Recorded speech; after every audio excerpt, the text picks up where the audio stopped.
Welcome back with another banger. It's the React Files. Hope you having a good night. Let's get straight to it. 我这边手机是照着我的脸，就你看你跟着你动的对吧？他眼和张嘴它的原理就是通过能说话，我看你也没有，就是表情，现在只是表情。对，它就是个虚拟人头像，在从虚拟人头像。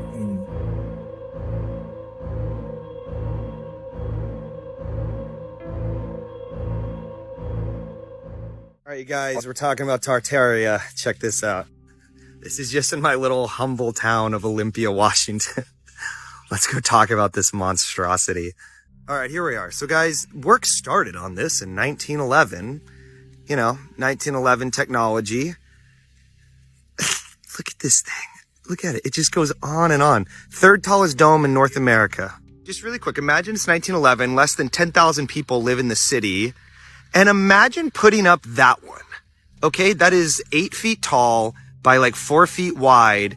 And you have to stack so many of them. But just imagine doing that top one. How? Right? And there's all these other accompanying buildings as well. Look how many goddamn pillars there are. Guys, you know how hard it would be to carve one section of one of those pillars out of a solid piece of granite? And look how many there are.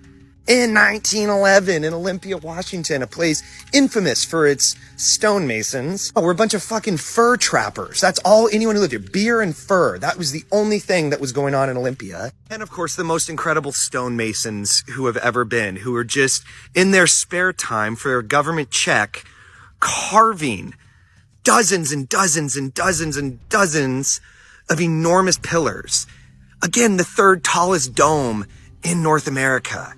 Here in Olympia, Washington. Here's George. Here's George. Okay, you guys ready? Look, there's my paw. Look at this. Look at this. One pillar. One section of one pillar. And just, again, the absolute precision. I don't think, guys, granite's not easy to cut and carve, especially not in 1911. No diamond tip tools, right? Nothing. Look at that. For what reason? For a humble legislative building? What fucking laws are you passing that need this level of ornamentation? Preposterous. I mean, come on now. Come on now. Good job, people in 1922. I mean, shut the fuck up with that. Shut the fuck up with that. Look at this. These people were deeply patriotic in 1911, unlike now. And they decided that their little state of Washington was worth going all out on. You know, then there's all like the Roman gods, you know, like the Roman eagle and like the American eagle. Yeah, the Phoenicians. We don't need to get totally into it, but guys, this is a solid chunk of marble. One solid piece. That's so intense for a little humble state legislative building.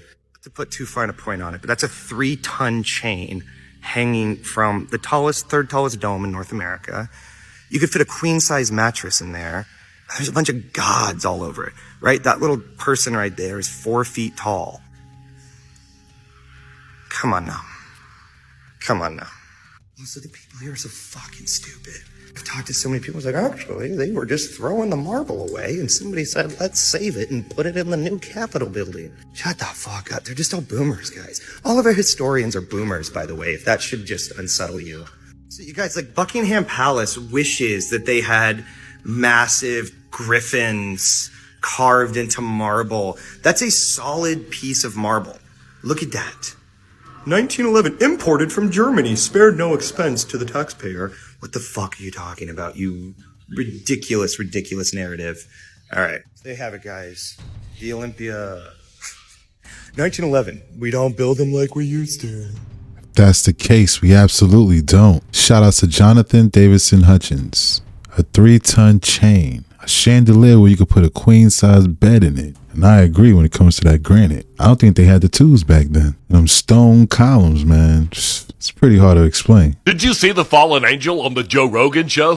Constructed this so that if we ever lost our way, we could find our way back. In the middle is Faith. That's her name. It's as tall as an 8-story building, and it's the national monument to the forefathers. That's a fallen angel. Just like they were told in the book of Enoch, you can't go home again. As soon as I saw that angel, it took me 2 seconds to realize where I'd seen him before. And it wasn't anything to do with our forefathers. It had to do with the richest man in the world, George Vanderbilt. Let's go to Asheville and see the Vanderbilt estates. Come on, you're going to know that they carved these statues on Mount Hermon, right in the middle of Asheville. He just said that our forefathers made this so that if we lost our way, we could find our way back. The star on the forehead was one thing. The finger pointing up in the air, that was another. But when he said they were trying to get back, that's when it hit me. Because you guys can't go home again. I took this picture last year in Asheville. It's that sign right there that's going to get you. This placard right here discusses the angel and the pillars that the earth are founded on. But it also says a wind is rising and the rivers flow. And you can't go home again. There must be a dozen or so of those things stamped into the concrete all the way around the Masonic Cathedral. Right after the Titanic sinks, and right as they were forming the Federal Reserve, George Vanderbilt's little chateau, Biltmore, which I believe is the biggest house in America still. These angels are all the way around the building on Mount Hermon. In part 2, I'll tell you why they tore the faces off of all these statues. You start to see all the cracks when you look into it real close. Ezekiel 33:3 says that when I see the sword fall upon the land, I blow the trumpet and warn the people, so like and follow the trumpet for more. And in Jesus' name, have a blessed day. That's some pretty interesting lore they have for these statues. You can never return again. Shout out to the trumpet, Guide Stone. You are crazy! You come on the boat, sir. Yeah, swimming? No. Come on. On the bus. Because you are in forbidden area. Roti Punjabi! Can you stop doing that? Come sit here. Come sit here. You either come up or we find Not you. catch me to go off this. Okay, then we're going to find you. You know. No! You are crazy! Yeah, I'm crazy. Here! Non me ne frega un cazzo! Non me ne frega un cazzo! Perché I pay for your last time in Thailand! Last time in Thailand! That's not.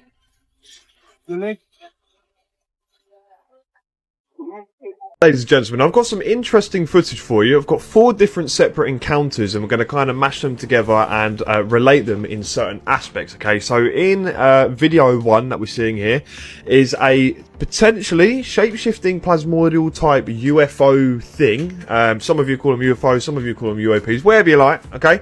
But again, we got a orb thing that presents itself in an orb-like nature, and then it starts to change shape, glint back colours as well. And some of these orbs that we're seeing was moving in strange patterns, whether they are gliding straight or kind of dotting around, moving up and down, or some of them just straight up zip away, okay? So this one is fairly interesting, and then we're going to go into the second one right now. Check this one. Right, now we have sighting number 2 of a strange object that kind of looks like a person, bro. Kind of, you know, leaning out, you know, peeking around the doorways, you know, checking how you are. Right? Very strange. Again, floating through the sky, not making much noise at all, and kind of just carrying on doing its thing, like some of these sightings do. And it seems to kind of more shape a little bit again, and seems to be rotating very odd, reflecting the light, and it kind of presents itself in a, I guess, like metallic way, which is very strange.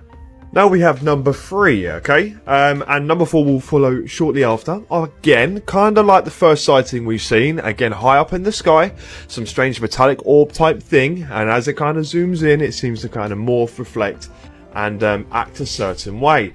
And the colours, again, look at this, right? Very strange. It could be something of metallic nature. Some of these things do not look like mylar balloons to me. and they do present themselves in an odd manner. And then this is number 4. Okay, another separate occasion. What is that, mate? Get a grip, bruv. That is something completely flipping strange, mate. I don't know. You guys let me know. I thought this was interesting. Shout out to Interstellar Discussion. Man, these were some phenomenal clips right here. They look like plasmoids. One even looked like a portal. One looked like Project BB. It's a lot going on in the air. Like, man. You really believe that in 1969, when televisions were still in black and white, and folks were still using rotary fucking phones, and most new cars sold in the United States didn't even have power windows or fucking air conditioning, that we just strapped 2 cowboys into what was essentially a fucking Coke can with a Chevy small block attached to it, and just launched them motherfuckers out into orbit on nothing more than a hope and a fucking dream, and somehow managed to land that glorified bottle rocket safely on an uncharted lunar surface, where they then got out and played hopscotch for a few hours, and then they got right back inside that motherfucker, and then somehow managed to launch themselves back off the goddamn moon with no infrastructure. And then a few short weeks later, they landed safely back on Earth. You really fucking believe that that happened? God damn, you're a gullible son of a bitch. I bet you still believe in fucking Santa Claus, you goofy bastard. The dots just keep connecting. The other day I posted a video how Kris Jenner accidentally leaked $5 million Basquiat painting in Kim's home. It was pictured right over her daughter's head, and this was a painting by Basquiat. I had found an article stating that she purchased it for $4.9 million from Christie's auction house. We ended up finding out that the owners of Christie's auction house are none other than Salma Hayek and her husband, Henry Pinault, who just so happens to be the founder and CEO of Kering, Balenciaga's sister company. Now, if you're curious as to what Salma Hayek and her husband Henry sell on Christie's auction house, please feel free to visit the website. Enter in Jake and Dino Chapman and go under the tab Sold. For those of you watching this video, I highly suggest that you research what is being sold before commenting. And it is this bad. But that's not all Salma Hayek and Henry own. They also are the majority stakeholders for the CAA. And if you're wondering what the CAA is, it's a talent agency. It's a Los Angeles-based agency that represents actors, directors, writers, and music artists. Those artists include Tom Hanks, Ariana Grande, Lady Gaga, Beyonce, among many others. And what's also interesting is I found this article about former President Joe Biden, who resigned from the creative arts agency that represented him from 2017 to 2020. The move suggests that he may pursue new projects in media, speaking engagements, or publishing. Now, I find it extremely odd that a talent agency would be managing the President of the United States, but maybe it kind of explains why Hollywood and politics are so intertwined. Also, one more thing, this was the same agency that was managing Justin Bieber. But he fired the CAA as his agency. This was part of a larger house cleaning that the couple undertook after Bieber's health issues and canceled tour. He then hired Lou Taylor, who we know was a part of Britney Spears' conservatorship, and she was also in the inbox of Amanda Bynes and Lindsay Lohan as well. But what happens to him after he's managed by the woman who siphoned millions of dollars from Britney Spears? He ended up selling his music rights for $200 million. What are the odds of that? And I also found it odd how it said Bieber and Hailey made these decisions. Something ain't right here. I don't think I've ever seen a greater example of how disconnected from reality our federal employees are. The feeling that I felt responding to that email was such a glimpse into a possible future here, a probable future here if we don't fucking do something about it.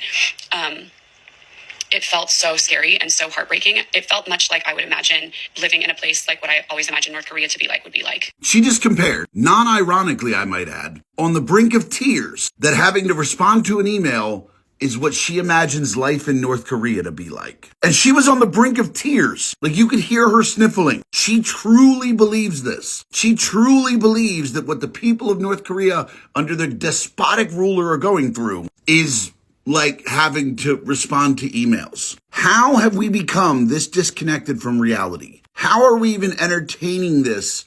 Like, it makes any sense whatsoever. It's finally happened. What you are seeing are the first Western tourists to step foot inside North Korea since they shut down their borders half a decade ago. And even though I couldn't personally go yet, we still found a way to get boots on the ground. This is the German travel guy, the new foreign correspondent of the News Daddy Empire. And guys, we have made it to North Korea. No borders are too secure for the News Daddy Empire. So here's what they saw. And spoiler, they accidentally showed North Koreans brain rot content. First of all, even 5 years later, North Koreans are still super tough on COVID. Luca said that they disinfected and sanitized all of his belongings at customs, and that roughly 80% of them still wear masks till this day, even outside, which really makes you wonder, since no one actually knows, how bad did COVID hit them? Oh, and also another huge surprise is all of the apps they now have for phones. They have things like delivery apps and even their own versions of popular Western games. Bro, there is now a North Korean version of Clash of Clans. What is even going on? They have GTA 6 yet. And apparently they've even found ways to send messages through in-game chat systems. Because remember, there's no such thing as social media in the country. One of the guys on the tour even downloaded a bunch of TikToks and started showing it to North Koreans. And this was like Subway Surfer level brain rot. And what's crazy?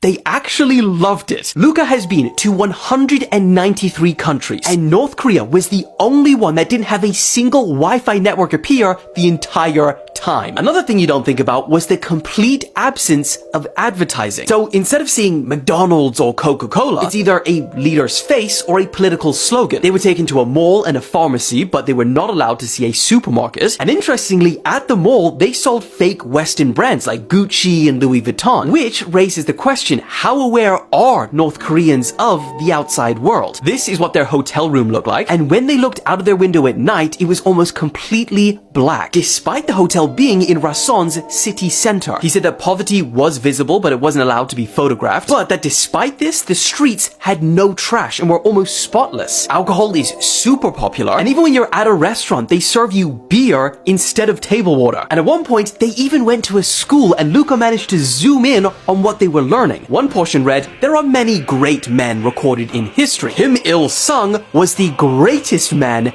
ever and made brilliant achievements of everlasting value for humanity." Now, there is so much I'm still leaving out due to time, so check out my YouTube. But overall, Luca said that North Korea was a place that left him with more questions than he arrived with. That despite everything, the isolation, the propaganda, the restrictions, there's this mind-breaking contrast where you're still sat next to someone that enjoys playing Clash of Clans and finds brain rot TikTok funny. It's the realization that no matter how different our worlds may be, human life somehow always finds a way to be kind of the same. Yeah, I agree. Shout outs to Dylan Page. There's a lot to unpack right there. Let's start off with there's no Wi-Fi. Then how are they downloading apps on their phone? In the book that student was reading, why were the words in English? I'm so confused. And hey, that last scene was shocking as well, with the missile in the background. What do you think?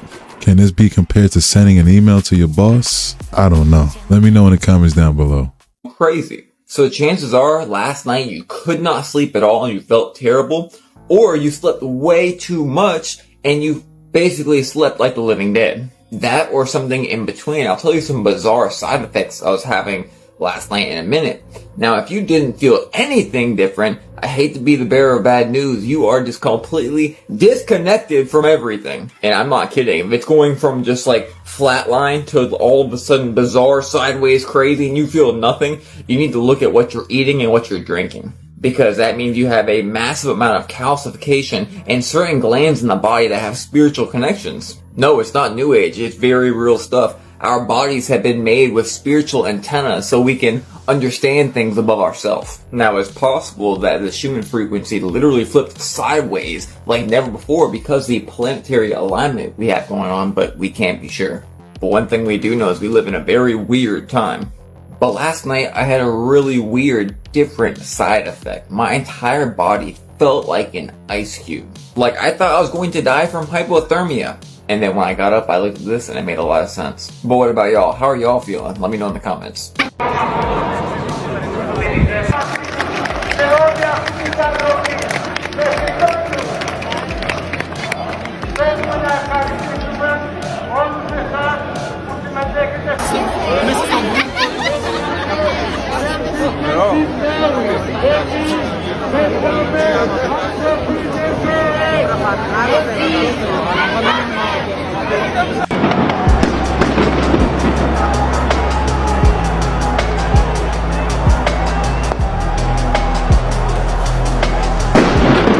That's a wrap. Hope you enjoyed tonight's rabbit hole. If you like this video, why don't you check this one right here.